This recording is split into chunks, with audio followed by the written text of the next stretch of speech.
Assalamualaikum warahmatullahi wabarakatuh. Salam sehat, salam sejahtera, salam bahagia untuk kita semua. Baik, masih bersama saya ya, Bapak Tony Setiawan dalam mata kuliah Media dan Teknologi Pendidikan.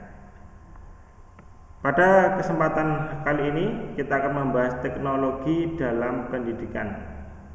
Teknologi dalam pendidikan. Untuk kali ini masih kita teoritis ya, karena setengah semester ini kita teoritis, nanti setengah semester berikutnya kita praktek.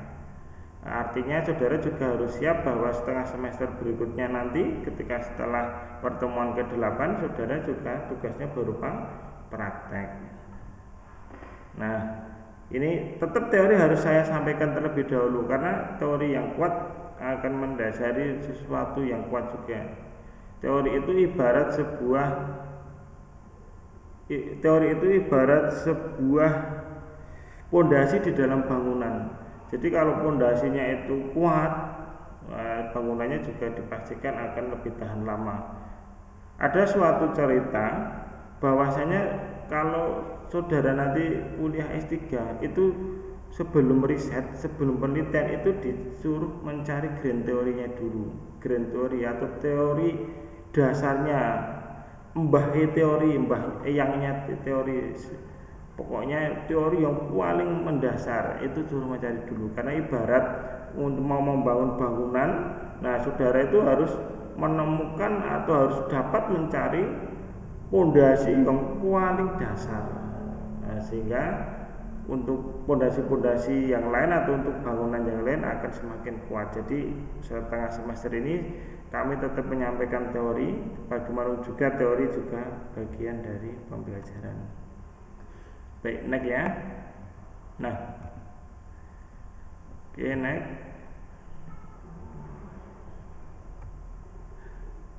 Apa yang melatar belakangi? Nah, ini sebenarnya sebagian kecil sudah saya sampaikan di awal, tapi alangkah baiknya juga saya sampaikan, tidak masalah. Apa latar belakang dari teknologi pendidikan yang digunakan dalam pendidikan, yaitu perkembangan teknologi. Ini saya kasih warna saja.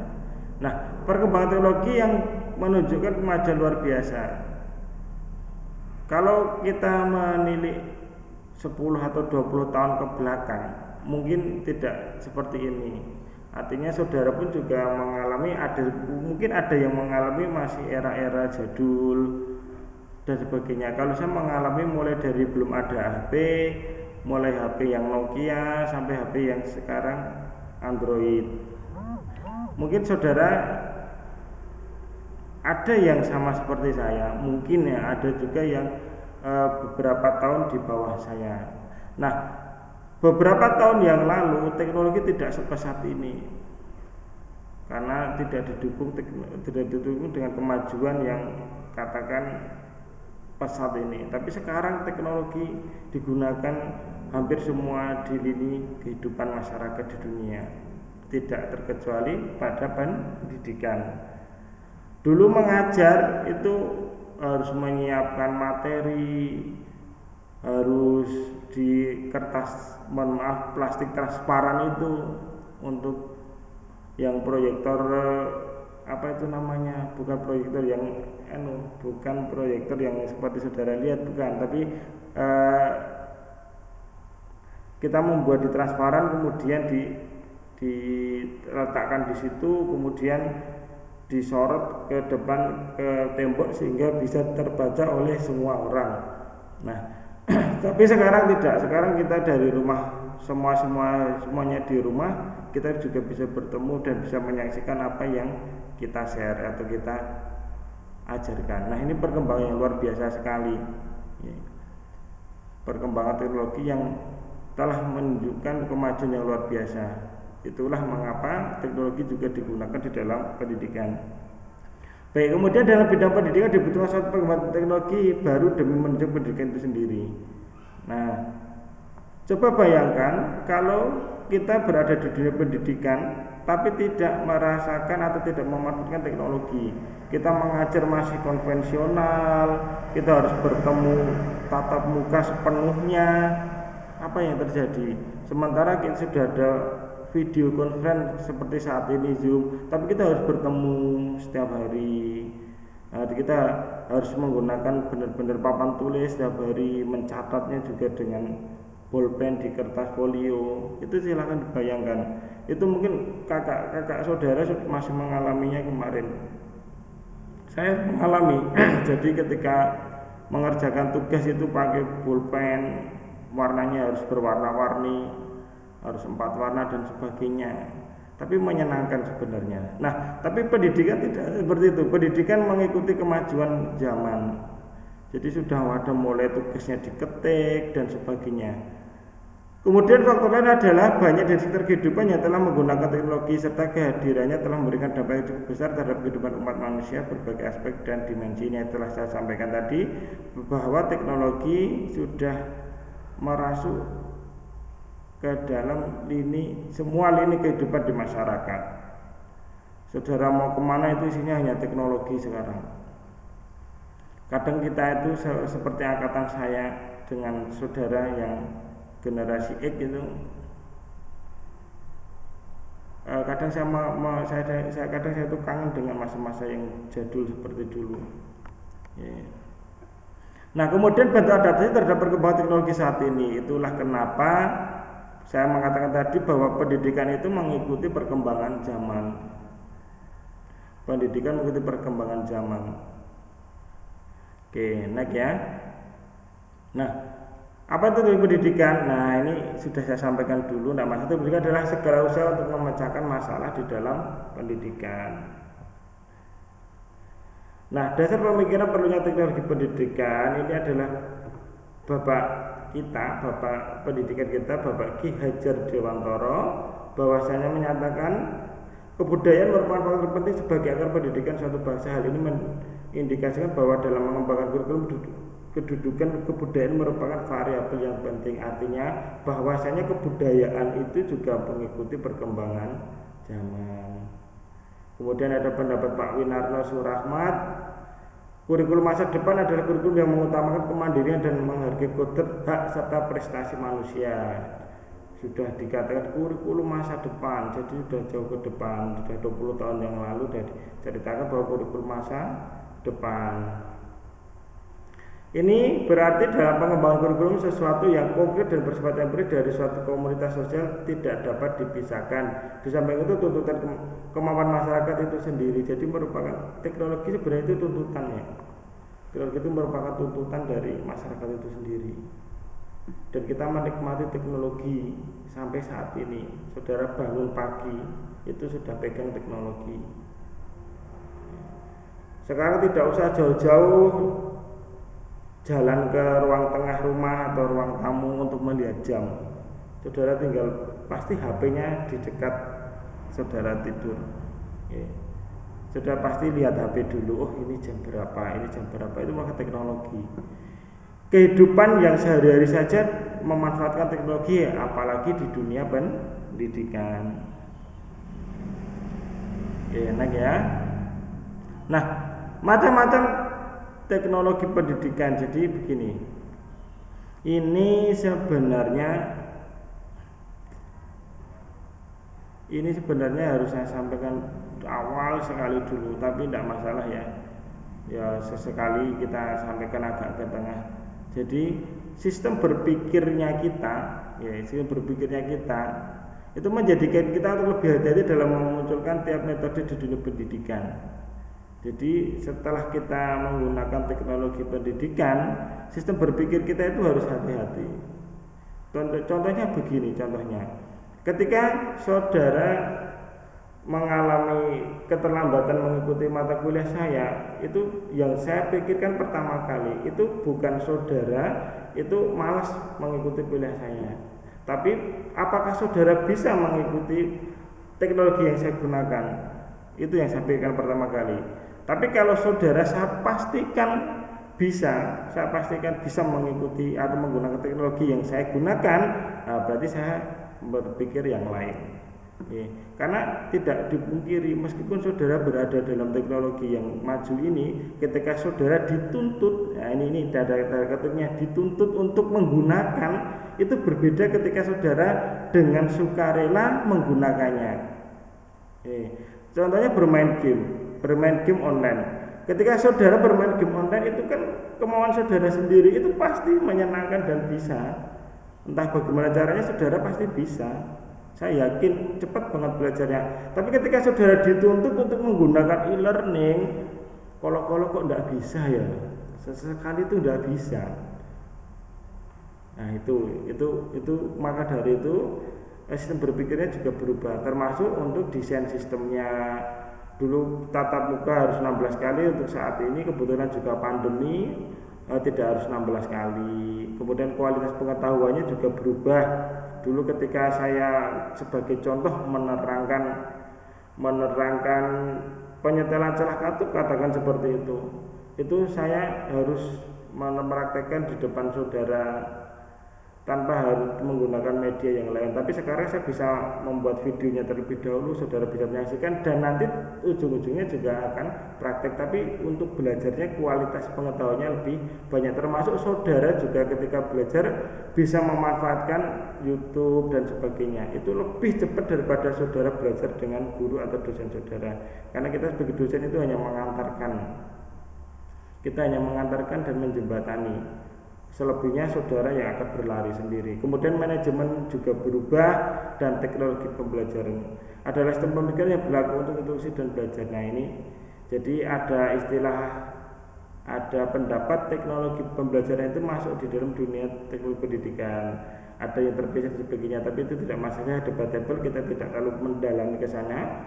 Yang jelas saudara dalam mata kuliah ini bisa memanfaatkan teknologi-teknologi di dalam pendidikan. Apalagi nanti saudara ketika ngajar di masa pandemi seperti ini, atau kemudian ketika saudara sudah mengajar tapi menggunakan blended learning, ya saudara harus mampu menggunakan teknologi seperti ini. Oke, enak ya. Nah, adapun kelebihan teknologi pendidikan itu adalah teknologi pendidikan sebagai peralatan untuk mendukung konstruksi pengetahuan.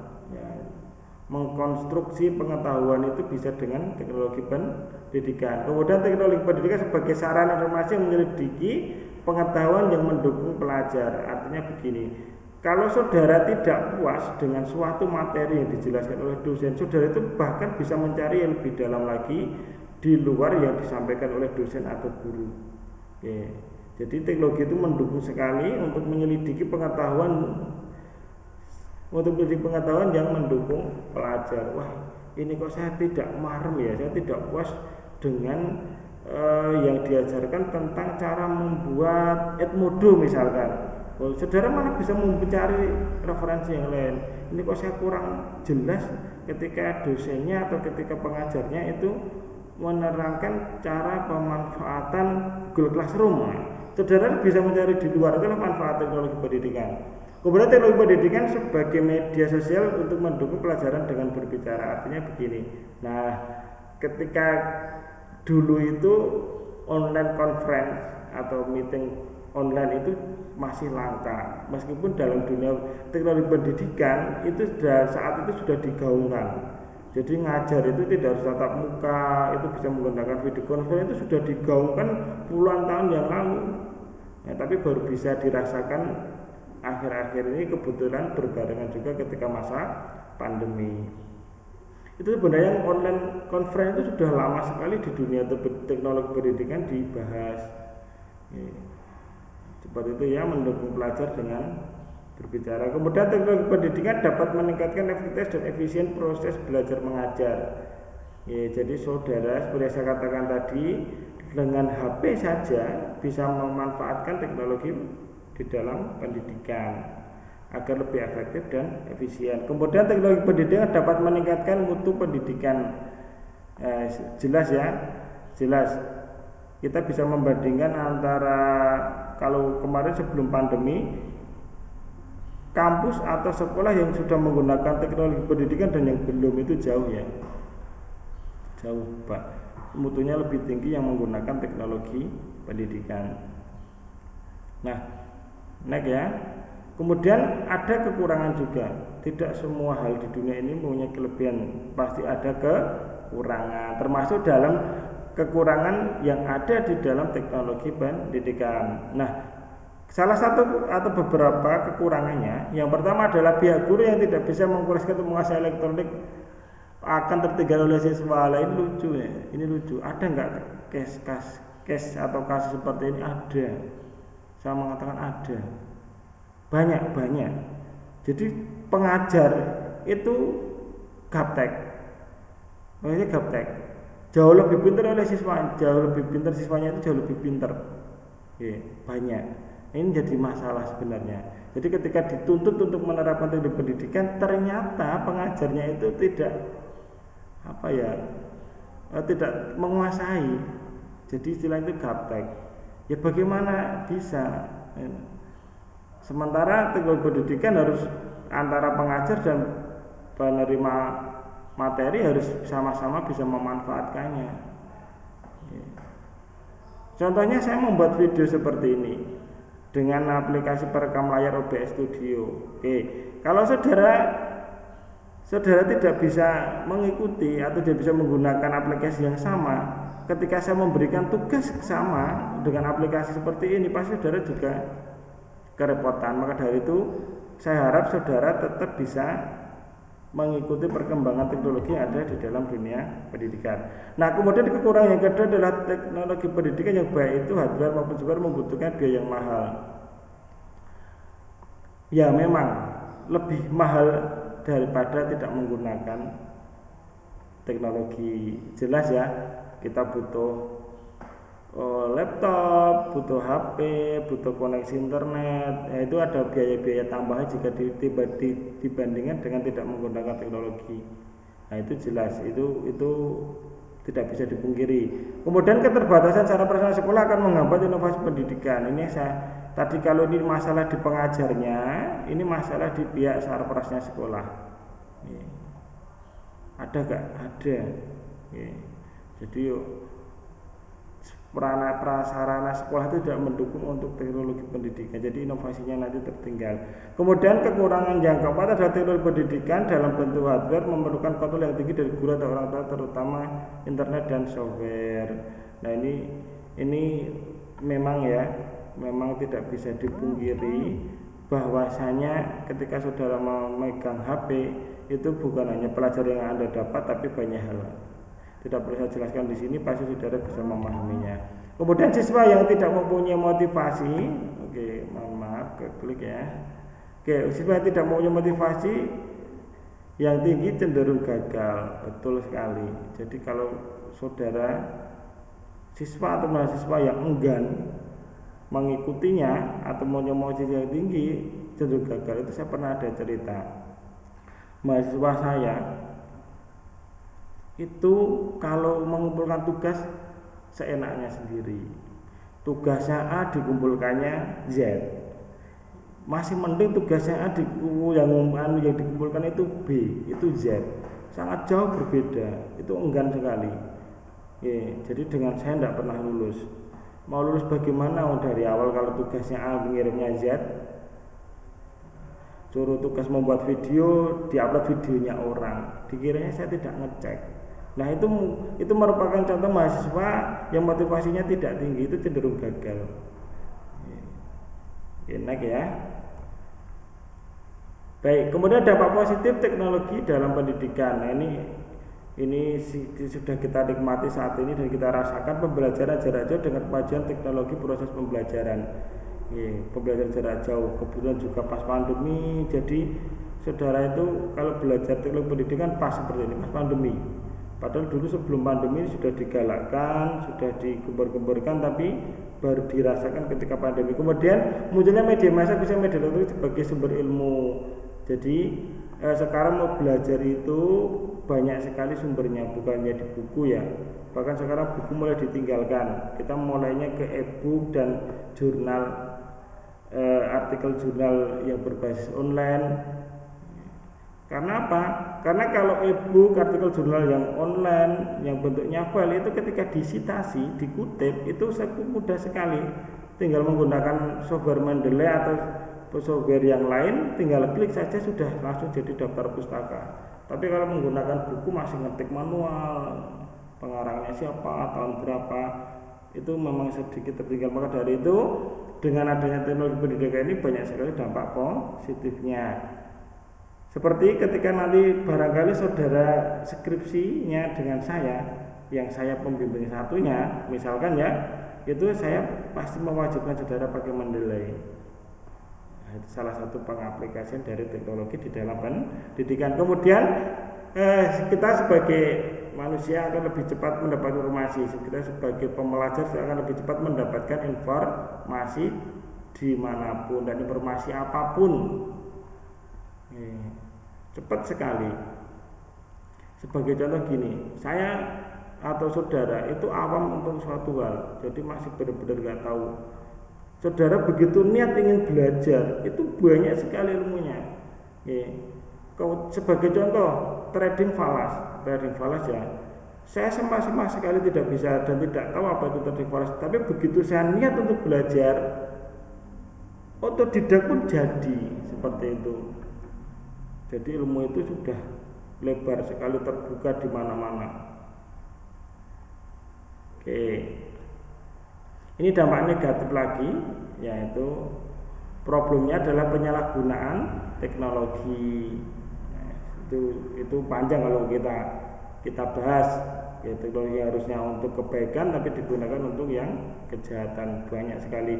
Kemudian menurunnya motivasi dan prestasi belajar. Oke, saya mengatakan kalau siswa atau mahasiswanya motivasinya tidak tinggi, itu banyak gagalnya dan banyak menurunnya justru ketika masa penggunaan pendidikan jarak jauh seperti ini. Nah, yang paling disorot itu adalah kemerosotan moral di kalangan warga masyarakat, khususnya pelajar dan mahasiswa. Kemerosotan moral ini ya, wah ini benar sekali. Ini sebenarnya salah satu dampak negatifnya teknologi itu seperti ini. Dulu itu anak kumpul main itu banyak hal yang bisa dilakukan, termasuk permainan tradisional. Sekarang semuanya HP-nya dipegang. Nah, entah saudara mau main kemana, itu pasti sudah seperti itu pemandangan yang seringkali kita lihat anak-anak bareng-bareng pegang HP. Itu termasuk kemerosotan moral dan jiwa kepekaan sosialnya itu pasti berkurang. Oke, next. Nah, ini sudah next saja. Ini nanti saudara bisa belajar sendiri. Saya rasa cukup sekian. Kita setelah pertemuan ini akan lanjut membahas lebih dalam lagi. Terima kasih. Semoga bermanfaat. Akhir kata, Assalamualaikum warahmatullahi wabarakatuh.